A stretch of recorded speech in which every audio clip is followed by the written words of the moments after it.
Listen, I like that there's a new holiday. Anytime we can create something to celebrate something, I'm with it. Okay, so the people that push against some of these things that happen, it's too gimmicky, it's too whatever. Like the super duper cup that the NBA put in in the middle of the thing, the Commissioner Cup or whatever the hell it is. The NBA Cup. NBA Cup, yeah, sorry, the NBA Cup. They put it in the middle of the season. Everybody's like, this is a gimmick. It's like, who cares? We're celebrating. We're giving out trophies. I think they shouldn't be hanging the banners next to the other banners, but we should still enjoy it. So when National Tight Ends Day was created by this tight end university boys who were trying to absolutely build a brand of what their position is, which are dogs across the board. You got to be tough enough to block. You got to be athletic enough to be able to get open and catch the ball. And normally going to have to be the mentality setter for your entire team. This tight end position is insane, especially with the amount of talent that there is. And there's a National Tight Ends Day that should be celebrated. And it feels like defensive coordinators should understand the day is existing as well. I know the NFL puts out tweets and puts out shirts and shit like that. I think defensive coordinators need to have somebody on the horn saying, hey, what's going on this weekend? Oh, it's National Tight Ends Day. Do you think offense coordinators are going to target tight ends a little bit more because of that? Defense coordinators saying, no. Everybody else around going, yeah. Tight ends went off yesterday. And it feels like every year on National Tight Ends Day, tight ends go crazy. Tucker Kraft was the main event. He went absolutely absurd. What is the Tucker Kraft story? He grew up on a Native American reservation? Yeah, correct. In South Dakota, grew up on the reservation and actually was named an honorary member of the tribe because obviously lived on it through high school and everything. But yeah, he's an absolute dog. Yes, he is. He did a kip up last night on that sod that was unbelievable. Runs people over. He's like ultimate warrior. Right? He just and it seems like when he gets to the ropes and gets the ball, it's just like this as well. I couldn't even fathom. They were saying 9-on-9 football or something like that. Imagine him playing basketball. Imagine anything. Now, granted, there's probably that was filthy. Yeah. Athlete. The amount of explosivity that requires. He did not push off with his hands either. Yes, he did. They were just there. If you see that other angle, he didn't push. He didn't put. It's just a balance. Yeah, he didn't push it. Okay, because humans like me, even on a springy floor, I need to use hands to shoot myself up. Sure. Not athletic enough. You're saying he just wanted to see where it ground. Yeah, he was maybe holding the ground down, actually. Yeah, it could have been. So that he could I didn't know propel humans himself. did it without their hands. Oh, what's that? I didn't know humans did that without their hands.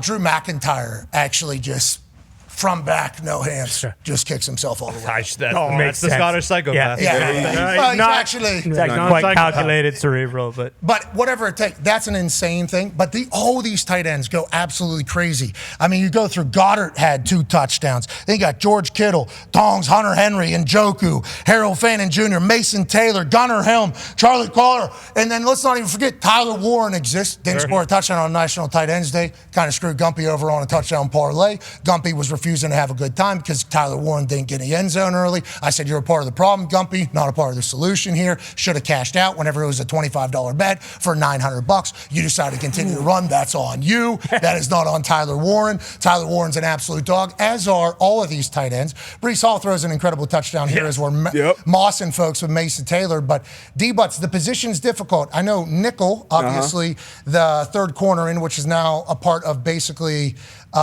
every defense's starting pack. Normally have to square off against tight ends. When did the tight end position transition into these monsters that they are in today's game start to happen? And what did defenses try to do to combat it? I mean, Antonio Gates kind of revolutionized it, I would say, in our age group. Winslow before that as a Charger tight end. But, yeah, Gronk was kind of like the he was the hybrid, which kind of Kittle is, great blocker and then also great receiver.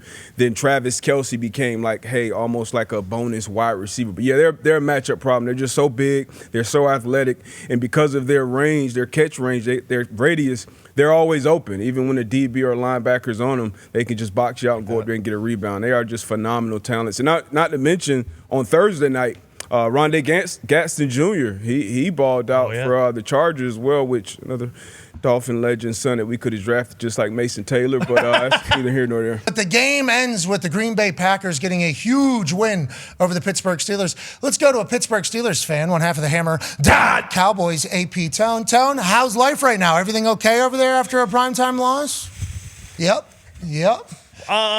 No, it's not all right. I wish I was in your guys' spot, celebrating blowout wins and happy. But no, it was just another primetime loss and a sleepless night, and now I'm starting the week on a bad foot, and just not good. Okay, yeah, well, you're not the only one. I think there's a lot of people in Pittsburgh saying this is exactly who we've been for the past 10 years. Yep. It's exactly who we've been for the past 10 years. We were sold a brand new bill of goods here because Aaron Rodgers coming in here. And Aaron, obviously, a Hall of Famer and incredible. He's doing his thing. But now, if it's not the offense, what happened to the defense? It feels like for the last 8-9 years since Seven retired, there's never really been hope that you could win a Super Bowl with the team that's on the field. But you could certainly win games, which the Pittsburgh Steelers have done. Can you win the big one? Here's a big one in the middle of the season, and Tucker Kraft goes bananas for the Green Bay Packers, and Jordan Love obviously spins it. But the defense for Green Bay does enough. And for Pittsburgh's side, the defense seemingly the problem throughout the entirety of the season on display last night, or is it just, hey, you played a good Green Bay Packers team? It's a good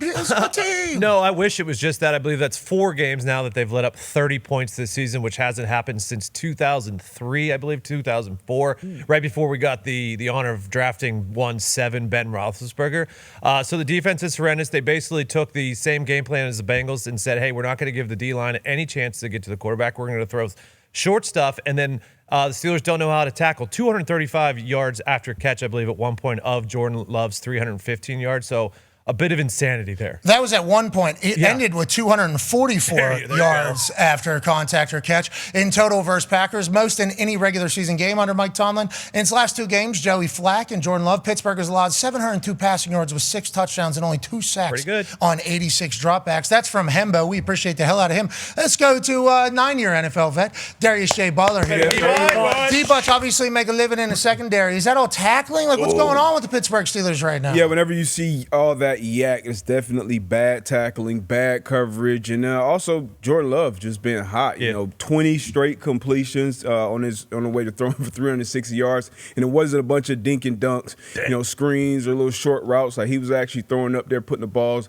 kind of in harm's way, and his receivers were making plays. Tucker Kraft obviously had a phenomenal night on National Tight End Day, and then Watson. I mean, Christian Watson made his presence felt all night long, coming back after a Week 18 ACL tear, I believe. He's a deep threat, has been since stepping into the National Football League. He was a big threat. Just all around. Love was feeling it, man. And I'm sure it meant a ton to him going against his predecessor on the other sideline. But he showed what a play right there. He showed out. And Jordan Love, showing that gunslinger mentality that he certainly has, just like some of the Green Bay Packers quarterback times of the past. Ty, whenever you're watching this Packers team, does this get you excited for a big-time win like this? LaFleur also seemingly handled the entire moment perfectly. Him and Aaron Rodgers had their moment beforehand. Jordan Love, you talk about his relationship with Aaron Rodgers.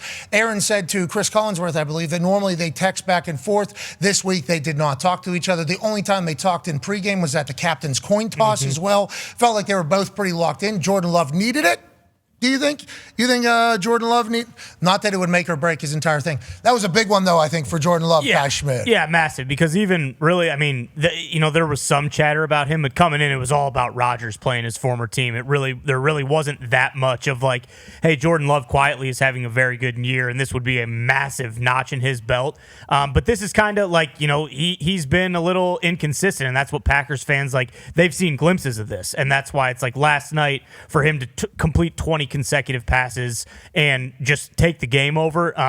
This is the team we saw the first couple weeks. I think last night, big moment, big stage, and it brought it out in them. But it's same deal. They didn't look good in the first half. That's what we were saying. I don't want to say it, but Brett Michaels may have single-handedly lost the Steelers the game. What? Oh, going into halftime after the Packers, missed the field goal. McManus, I don't know what's going on there. He might still have something with his 57 short. That's not McManus. No, at all. no, that's not him. And then he missed another one. Exactly. Yeah, which right. affects everything. So we'll see. But after that, going into the half, I was like, oh boy, this thing could get ugly quick. Felt good. And luckily, when the Packers have needed to turn it on this year in moments like that, they've done that. And Love was just tremendous. And this defense, just week after week, I mean, they did enough last night, but they played so good in the second half. Micah, Rashawn Gary. So as opposed to the last couple weeks when I woke up on Monday morning and being like, man, I just don't know about this team. Like, I feel very good today. This is the team I saw the first 2 weeks. Yeah, these are the temperature gauging games. Right. Whenever it's some other team that you expect to be around in the end, you would like to see where your team is at right now. A lot of football left, obviously.